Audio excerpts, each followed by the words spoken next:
Competition था, बहुत tough competition था। मतलब ऐसे नहीं कह सकते कि हाँ बस मैं अकेली थी और चल रही थी, नहीं, हमारे बहुत ज़्यादा टफ कंपटीशन था। उस हिसाब से नहीं लगा कि हाँ इसको मैं हरा दूंगी, इसको तो मैं सिखा के रहूँगी, तू देख, ये चीज़ नहीं थी। और मैं दावे के साथ कह सकता हूँ, नंबर की मैं बात नहीं कर रहा हूँ, लेकिन जिन लड़कियों को पढ़ाऊंगा वो लड़कियां कहीं भी जाएंगी, किसी फील्ड में जाएंगी, इवन वो हाउस वाइफ पे रहेंगी तो, और उनकी जो सास वगैरह या आस पड़ोस वाले कहेंगे कि भाई तेरे को ये संस्कार दिए किसने। हमारे जो बच्चे थे वो सोचते थे कि इनको कोई तकलीफ है, वो डॉक्टर बन गए। जब रिजल्ट आता 2 दिन खाना नहीं खाता, मैं सोचता काश मैं भी IAS होता। उन बच्चों ने इस बात को बिना बताए पढ़ लिया और उन्होंने सोचा कि भाई इनको एक गिफ्ट देना है कि इनके जीवन में एक बहुत बड़ी कमी रह गई है। दोस्तों फिलहाल मैं झुंझुनू के जाबासर ग्राम पंचायत में स्थित हूँ। यो ग्राम पंचायत है जो झुंझुनू लगभग 55 किलोमीटर दूर है और इस गांव में पहुंचने के पीछे एक सौ बड़ी वजह कि स्टेट टॉपर एक बच्ची जो कि 97.80 नंबर लेके आई है कॉमर्स में। साइंस और कॉमर्स को रिजल्ट आए हैं। फिलहाल मैं बातचीत कर रही हूँ जो भी बच्चा जो आपने टॉपर आए हैं बाऊ, और बी कड़ी में आयना खान जो अभी मेरे साथ है, रामलाल शिक्षण संस्थान की स्टूडेंट है, भी मनफूल जी सर भी मेरे साथ ही। और मैं जानकारी ले सकूँ पहले तो आयनाओं की तरीकों की तो तैयारी करी और स्कूल को के जो मदद बिकमान रहती घर के शेड्यूल हो को तैयारी करने को रहते हो है ना। पहले तो बहुत बहुत बधाई हो। शुक्रिया सर, बहुत बहुत शुक्रिया सर आपका। स्टडी रूटीन तो इस हिसाब से था कि 3 साल तक तो हमको पता भी नहीं था कि अब पढ़ना है क्या। कोरोना ने एक तरह से सब कुछ ही बर्बाद कर दिया था हमारा, बच्चों का पढ़ने का शेड्यूल तो खासकर हम तो बस भूल गए कि किताबें नाम की कोई चीज़ भी होती है क्या। जब मैं 12th में एंटर किया मैंने और अक्टूबर का मेरा पहला प्री बोर्ड दिया, तब मनफूल जी सर ने पहले दिन कहा कि हाँ ये लड़की है, ये कुछ कर देगी। तो मुझे विश्वास भी नहीं हुआ कि मुझे लगा कि हाँ बस कह रहे हैं, पर धीरे धीरे प्री बोर्ड में रैंक भी आ रही थी, अच्छे नंबर भी आ रहे थे और फिर और जनों से सुन रहे थे कि हाँ तुम इंटेलिजेंट हो गया, तुम्हारे नंबर कैसे आ रहे इतने, तुम्हारी तारीफ बहुत सुन रहे। तब पता चला कि सर सभी जनों को कह रहे हैं कि हाँ ये लड़की है, ये करेगी।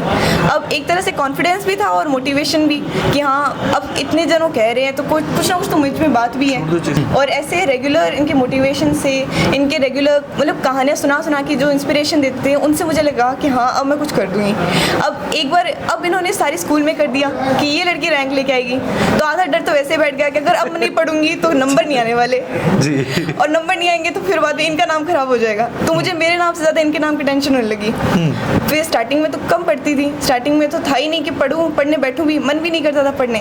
पर फिर धीरे धीरे कि हाँ ठीक है 1 घंटा, 1.5 घंटा, 2 घंटा, अब बाद में 3 घंटे 4 घंटे का तो फिक्स शेड्यूल बन गया। कंसिस्टेंसी रखी यो मतलब घर पढ़ने को शेड्यूल बने हो। हाँ स्कूल में तो मैं रेगुलर थी। स्कूल में तो हम ऐसे थे कि सर्दियों में जब माइनस में भी टेम्परेचर जाने लगा था ना, कि सर्दियाँ एकदम अच्छी खासी सर्दी हो गई जनवरी में और बारिश भी हो रही थी, तो उन दिनों भी ये एक्स्ट्रा क्लास लगाते। इतनी कपकपी सर्दी में खुद आते। अब कह भी नहीं सकते कि सर हमको डर लग रहा है, हम नहीं आ पाते, क्योंकि खुद एग्जाम्पल बन के बैठे हमारे सामने। अब ये भी नहीं कह सकते कि 5 बजे नहीं उठ सकते, क्योंकि ये हमसे पहले उठ रहे थे, तो हर बार हमसे 2 कदम आगे थे ये। अब इनके पीछे पीछे हम चल पड़े, इनके पीछे पीछे हमको रेगुलर होना पड़ा, जल्दी उठना पड़ा, रोज़ पढ़ना पड़ा, और फिर एब्सेंट भी नहीं हुए, लगातार पढ़ते गए। बस अब ये पढ़ते पढ़ते कब नंबर आ गए, कब मेरिट आ गई, तब पता नहीं चला। अब आप सामने होता। हाँ क्लास को कहीं को कंपटीशन रहते जब और भी जो स्टूडेंट था तैयारी करता थे, जो टॉपर्स हैं और भी मतलब काफ़ी स्टूडेंट क्लास में रहे, कहीं को कंपटीशन रहते तैयारी करने में, अगर कोई डाउट रहते तो फिर के कन्वर्सेशन भी चाल जी टाइम कंपटीशन था, बहुत टफ कंपटीशन था। मतलब ऐसे नहीं कह सकते कि हाँ बस मैं अकेली थी और चल रही थी, नहीं, हमारे बहुत ज़्यादा टफ कंपटीशन था। पर उसी के साथ साथ एक हेल्दी कंपटीशन था। हम सारे जन बैठते आपस में, ये ना घर पे जाके जैसे पहले एक पेज पढ़ लेते, उससे कई सारे क्वेश्चन बनाते, फिर 3 जन बैठ के वो क्वेश्चन आपस में रिवाइज करते, तो हम एक से एक पूछते रहते, बताते रहते, और शायद उसी कारण हम एक दूसरे से सीखते गए और बढ़ते गए। तो इस हिसाब से था कि हाँ कंपटीशन था, हमने कंपटीशन फाइट किया, पर कभी उस कंपटीशन को टॉक्सिक नहीं बनाया। आराम से कम्पीट करते गए, कभी मैं फर्स्ट, कभी कोई और, पर उस हिसाब से नहीं लगा कि हाँ इसको मैं हरा दूंगी, इसको तो मैं सिखा के रहूँगी, तू देख, ये चीज़ नहीं थी। बिल्कुल। अभी मैं यह भी जानना चाहूँगा कि जो सब्जेक्ट हैं, कौन सा सब्जेक्ट में कितना मार्क्स हैं जो आयना खान का भी प्राप्त करे हैं? अभी अकाउंट्स में मेरे फुल मार्क्स आए हैं 100, बिजनेस स्टडीज़ में 99, इकोनॉमिक्स में 99, इंग्लिश में 94 और हिंदी में 97। बिल्कुल। अभी जो भी बच्चा तैयारी करे हैं, वो बहुत सा बच्चा हैं जो टॉपर्स को जो यह उम्मीद रहे कि भाई भी टॉप रैंकिंग में आए, में कि बोलना चाहोगा कि तरीके को एक शेड्यूल है जो बना के रखें ताकि टॉप रैंकिंग में आ सकें? पहले तो आप एक साथ बर्डन ना दे दो खुद पे। मैंने कई जनों को देखा है जो जून जुलाई पे खुद पे बहुत सारा प्रेशर ले लेते हैं। जून जुलाई में स्टार्ट कर देते हैं 8 घंटा 6 घंटा, और फिर एक साथ जब प्रेशर दे देते हैं ना, तो फिर अगस्त तक उनकी सारी एनर्जी खत्म हो जाती है। तो ये चीज़ नहीं करनी चाहिए। दूसरी कि आप क्लास में अटेंशन दो, जितना हो सके आप क्लास में अटेंशन दो। मैंने मतलब जो लैंग्वेज सब्जेक्ट्स हैं उनको थोड़ी कम प्रायोरिटी दी, पर मैंने जितना हो सके उतना उनको क्लास में सुना। और बच्चों का होता भी यही है कि हमारे मेन सब्जेक्ट्स इतने हम पे भारी पड़ते हैं कि हम लैंग्वेज सब्जेक्ट्स को वैल्यू नहीं कर पाते। तो हर सब्जेक्ट को आप क्लास में वैल्यू दो, क्लास में अटेंशन दो। उसी के साथ रेगुलरली पढ़ो, भले ही कम पढ़ो पर रेगुलर पढ़ो। अगर एक दिन आपने वो रेगुलरिटी छोड़ दी तब फिर आप आलसी हो जाओगे।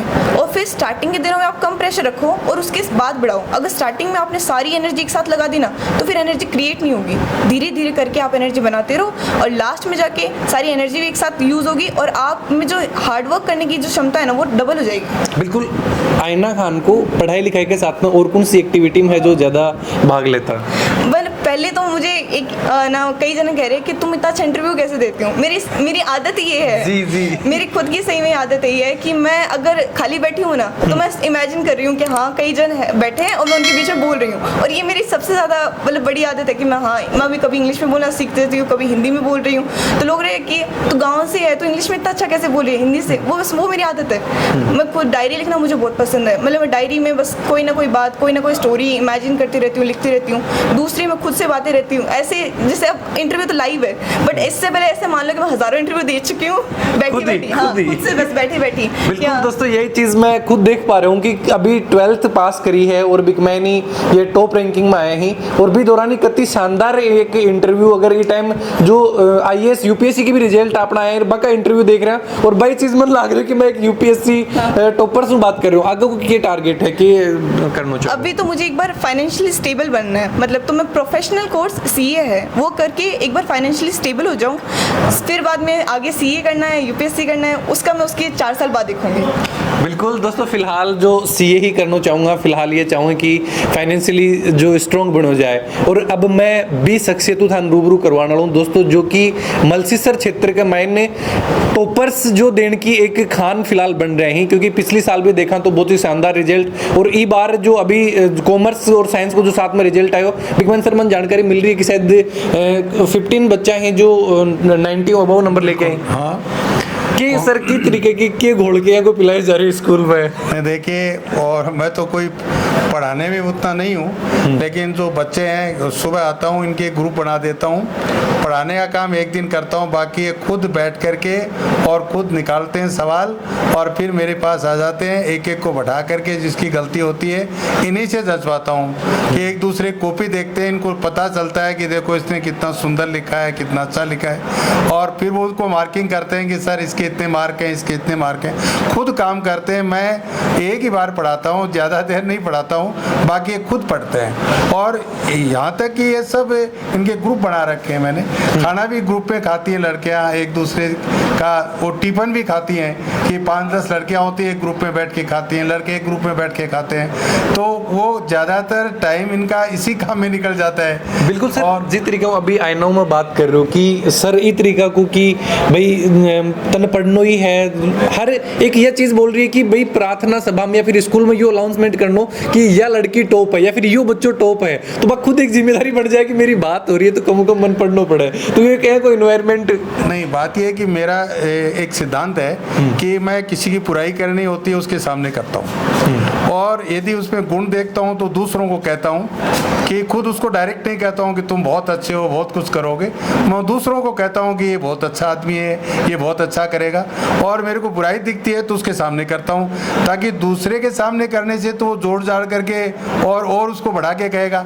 अच्छाई की बात कहूँगा तो जोड़ के कहेगा, तो मेरे से भी बढ़िया बात उसको कहेगा कि तेरी तो बहुत प्रशंसा कर रहे थे, तू बहुत अच्छा आदमी है, और बुराई उसके सामने करता हूँ। बिल्कुल सर। अभी आगे को की तरीके में प्रयास करे जा रहे हैं कि बच्चा नहीं, आज भी शायद गांव में पूछ के बेटी को सम्मान करोगे। हालांकि मनिया भी जानकारी मिली है कि टॉपर्स जो बनने के बाद में जो स्कूल स्टाफ है बिन सम्मानित करे जा रहे हो अभी आज। देखिए, ये सम्मान वाली बात है कि सारा का सारा काम और स्टाफ का ही होता है। अमेरिका के जो प्रसिद्ध उद्योगपति थे उन्होंने ये बात कही थी कि भाई मेरा सब कुछ ले जाओ, लेकिन मेरा स्टाफ मेरे को दे दो, मैं अपने आप को पुनः स्थापित कर लूँगा। और जापान में भी यही बात है कि वहाँ मैनेजमेंट पेरेंटल होता है कि वो गार्जियन समझता है कि मैं उनका गार्जियन हूँ, काम ये करेंगे। तो हमारे बच्चे, ये बच्चे जो पढ़ते हैं, इनको ये पता ही नहीं कि हमारे ये टीचर हैं, प्रिंसिपल है ना। ये तो मेरे से इतने घुल मिल जाते हैं कि मेरे से हर बात को पूछने की कोशिश करते हैं, चाहे सिलेबस के अलावा इनकी कोई फैमिली प्रॉब्लम्स होती है उनको भी मैं सॉल्व कर देता हूँ। इनको बताता हूँ कि भाई किस तरह से आपको फैमिली में रहना है। और मैं दावे के साथ कह सकता हूँ, नंबर की मैं बात नहीं कर रहा हूँ, लेकिन जिन लड़कियों को पढ़ाऊँगा वो लड़कियाँ कहीं भी जाएंगी, किसी फील्ड में जाएंगी, इवन वो हाउस वाइफ पे रहेंगी तो, और उनकी जो सास वगैरह या आस पड़ोस वाले कहेंगे कि भाई तेरे को ये संस्कार दिए किसने। तो माँ बाप के बाद में सबसे बड़ी जिम्मेदारी मेरी है। और ये लड़के हैं, इनको मैं इतना डांट दूँ, कुछ भी कह दूँ, घर में जा कर के अपने माता पिता को कहते हैं कि गुरुजी ने तो और मेरा कान पकड़ लिया, तो वो उनके दो और जमा देते हैं कि तुमने गलती की है तभी कान पकड़ा है, अन्यथा वो तुम्हारा कान नहीं पकड़ते और कल वो तेरे को पीटेंगे भी। मैं कह के आऊँगा जाकर के स्कूल में। इतना अच्छा सपोर्ट गार्जियंस देते हैं, तो मैं तो ये समझ रहा हूँ कि ये तो मेरे पोते और पोतियाँ हैं, मुझे तो इससे कोई लेना देना नहीं कि कौन क्या, बस मैं तो इनके काम में लगा हूँ। एक मेरी योजना जो, क्योंकि मेरी उम्र बहुत ज़्यादा हो गई है, मैं यहाँ के लोगों के लिए एक सबसे बड़ा जो काम करना चाहता हूँ कि मैं एक ऐसा फ्री का हॉस्टल खोलना चाहता हूँ, कमरे में बना दूँ बच्चों को, और जो टॉप बच्चे, अच्छे बच्चे हैं, गरीब बच्चे हैं, उनको वहाँ रखूँ और खाने का पैसा वो अपने, और मतलब कोऑपरेटिव मैच चला करके करें, और एक एक दो दो बच्चों को बहुत अच्छे उनको रखूँ ताकि वो अच्छे फील्ड में, क्योंकि मेरे पास जो एक्सपर्ट्स हैं उनको लाऊं या उनको मोटिवेट कराऊं। तो मुझे लगता है कि ये तो एक अच्छी खान है कि आप पूछो मत कि यहाँ पर मैं खुद अपने बच्चों को जो गांव में पढ़ते थे IAS IPS के लिए बात सोच नहीं सकते हैं लोग बात, लेकिन वो सारा काम मोटिवेशन का।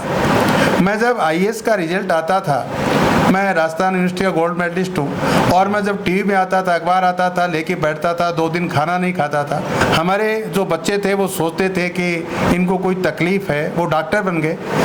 जब रिजल्ट आता, 2 दिन खाना नहीं खाता, मैं सोचता काश मैं भी IAS होता। उन बच्चों ने इस बात को बिना बताए पढ़ लिया और उन्होंने सोचा कि भाई इनको एक गिफ्ट देना है कि इनके जीवन में एक बहुत बड़ी कमी रह गई है, और दोनों ने डॉक्टरी छोड़ करके दिल्ली में बहुत एम्स वगैरह में, और वो डॉक्टर थे, छोड़ा और उन्होंने मेरे सपने को पूरा किया। मैं चाहता हूं कि इस इलाके के जो बच्चियां हैं उनके लिए मैं एक, वो मेरे को अपना सपना देखें कि भाई ये मेरे गार्जियन है और इनके लिए अपने माँ बाप को भूल जाए, मुझे याद रखे। मैं चाह रहा हूँ सारा का सारा काम, तो मैं एक ऐसा थोड़ा, यदि मिला मेरे को थोड़ा सपोर्ट, तो मैं विदाउट और किसी चार्ज के हॉस्टल खोलना चाहता हूँ कि उनका जो खाना खर्चा वो लग जाए, बिजली का पैसा आ जाए। बाकी एक चीज़ यह भी सर मैं जैसे सुनी कि आज जो स्कूल है रामलाल शिक्षण संस्थान बिकमैन टॉपर्स की अगर बात करी जाए तो भी माइनॉरिटी का बच्चा ही ब टॉपर्स आए हैं। बहुत सी जगह ये चीज़ पर चर्चा कौन करी जाए कि या फिर यह चीज़ देखी जाए कि माइनॉरिटी का बच्चा जो एजुकेशन में ज़्यादा कौन जुड़ पाए, लेकिन रामलाल शिक्षण संस्थान है बिकमैन माइनॉरिटी का बच्चे जो टॉप कर रहे हैं।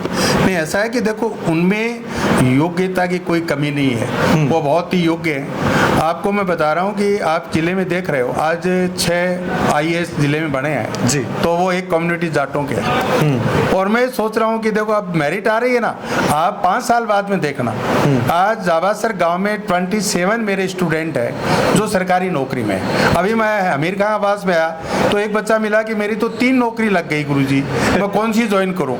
तो एक बता रहा हूँ कि मेरा जो एक मकसद है कि इन लोगों में, क्योंकि मेरे इनको मैं बहुत ही अच्छी तरह से जानता हूँ, क्योंकि मैं इनके, हमारे पिताजी भी इनसे बहुत जुड़े हुए थे, इनकी नीड्स को मैं समझ रहा हूँ कि भाई, लेकिन इनमें जितनी योग्यता है मैं देख रहा हूँ कि जितनी योग्यता इन बच्चों में है, क्योंकि बाहर नहीं निकाल सकते, स्कूलों में नहीं भेज पाते थे।